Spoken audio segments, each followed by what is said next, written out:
होली की आत्मा। बचपन से शहर में रहने वाला मनोज इस साल होली की छुट्टियों में अपने गांव दुर्गापुर वापस आता है, जहां उसे देख पूरा गांव खुशी से झूम उठता है। जब गया था तब इतना सा था और अब देखो कितना बड़ा हो गया है। हाँ सरपंच जी, जब मैं गया था तब आप भी बहुत जवान थे और अब देखो कितने बूढ़े हो गए हैं आप। चलो चलो बढ़िया है। बच्चा घर वापस आ गया। इसी खुशी में आज रात पार्टी होगी। क्या बात है, गांव में भी पार्टियां होने लगी। वैसे अगर पार्टी की बात है तो आज क्यों सीधा होली पार्टी करते हैं। होली पार्टी की बात सुन चहल पहल में अचानक सन्नाटा छा जाता है, जिसे देख मनोज को कुछ अजीब लगता है, लेकिन तभी सरपंच बात पलट देता है। अब बहुत देर हो गई, चलो सब अपने घर चलो, पार्टी के बारे में कल सोचेंगे। मनोज भी मम्मी पापा के साथ घर आ जाता है, पर होली पार्टी और उस पर पूरे गांव की खामोशी वाली बात अभी तक उसके जहन से निकलती नहीं। पापा, होली पार्टी की बात पर सब चुप क्यों हो गए थे? अरे होगी उनकी कोई अपनी बात। मुझे गांव की पंचायत ही थोड़ी पता है। थक गया हूँ, चलो सो जाते हैं, कल बात करते हैं। पापा की बात मानते हुए मनोज भी सोने चला जाता है। आज तो छुपा लिया, लेकिन हफ्ते बाद जब होली का दिन आएगा तब इसे कैसे रोकोगे? अगली सुबह सूरज के साथ ही मनोज भी गांव घूमने निकल जाता है, जिस पर रास्ते में उसे अपनी ही उम्र के कुछ लड़के भी मिलते हैं, जिनसे दोस्ती कर अब वो उनके साथ घूमने लगता है। इसी तरह कुछ दिन बीत जाते हैं और होली नजदीक आने लगती है।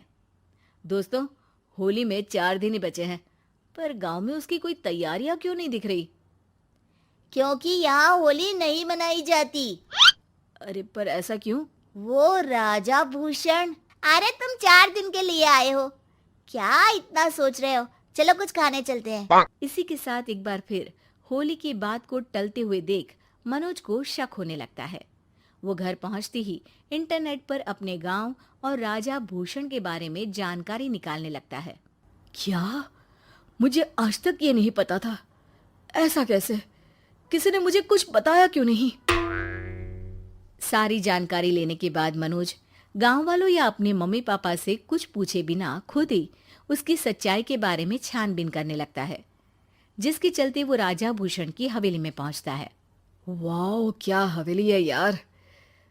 पर क्या यहाँ सच में कोई भूत है? हेलो भूत जी, कोई है क्या? हम इस साल गांव में होली सेलिब्रेट कर रहे हैं, क्या आप उस पर थोड़ा इंटरव्यू देंगे? मनोज के ऐसा बोलते ही गांव में तूफान उठ जाता है और हवेली में रखी सारी चीजें हिलने लगती है। एक अदृश्य शक्ति मनोज को धक्का देकर हवेली से बाहर निकाल दरवाजा बंद कर लेती है। ये सब देख मनोज हैरान रह जाता है।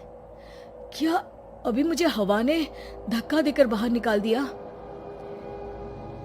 मेरे होते हुए इस गांव में कभी होली नहीं मन सकती, इसलिए दोबारा ऐसी कोशिश भी मत करना, अंजाम बुरा होगा।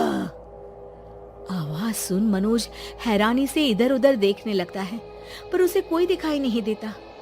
वो गांव वापस आ जाता है, जहां तूफान की वजह से सब कुछ तहस महस हो चुका होता है। आखिर ये तूफान आया कैसे? ना ऐसा कोई मौसम था और ना ही हमने होली का त्योहार मनाने की बात की थी। सरपंच की बात पर कोई रिएक्शन दिए बिना मनोज चुपचाप अपने घर चला जाता है। इस तरह देखते ही देखते होली का दिन भी आ जाता है और मनोज रंग लेकर गांव में निकल जाता है, लेकिन गांव पूरी तरह खाली होता है। अरे त्योहार का दिन है, धूमधाम की जगह मातम क्यों मनाया हुआ है? मनोज की आवाज सुन सब अपने घर की खिड़कियां खोल के घर के अंदर से ही उसे वापस जाने के लिए कहने लगते हैं, पर वो किसी की नहीं सुनता। तुझे पहले भी समझाया था, अगर होली खेलने की कोशिश भी की तो अच्छा नहीं होगा। अरे बात मान लो बेटा, तुम्हें सच नहीं पता। मुझे सब पता है। सालों पहले इस राजा ने एक अंधविश्वास फैलाया और आप लोग आज तक उसे मानते आ रहे हो। अरे बेटा, जब तुम पैदा भी नहीं हुए थे उससे भी बहुत पहले से इस गांव पर होली का श्राप है। अगर गांव में होली का त्योहार मनाया जाता है तो प्रलय आना पक्की बात होती है। राजा भूषण इस सब में नहीं मानते थे और त्योहार मनाने लगे, जिसके चलते होली वाले ही दिन पहले उनके बेटे की और फिर उनकी मृत्यु हो गई। तभी से गांव की रक्षा के लिए उनकी आत्मा उस हवेली में रह रही है। सबकी बातें सुन मनोज उलझन में पड़ जाता है। सोचना भी मत मनोज, अगर तुमने इस परंपरा को तोड़ने की कोशिश भी की तो उसका परिणाम इस गांव और गांव के लोगों के लिए अच्छा नहीं होगा।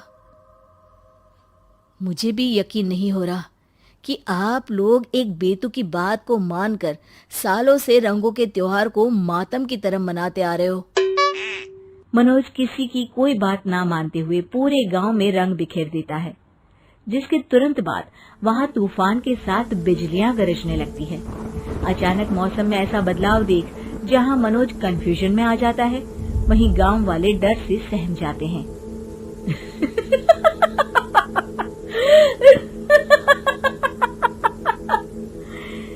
इस लड़के ने हमारे जैसे सिर्फ अपने स्वार्थ के लिए नहीं बल्कि पूरे गांव की खुशियों के लिए यहाँ होली मनाई है, जिस वजह से अब इस गांव पर होली का श्राप टूटता है।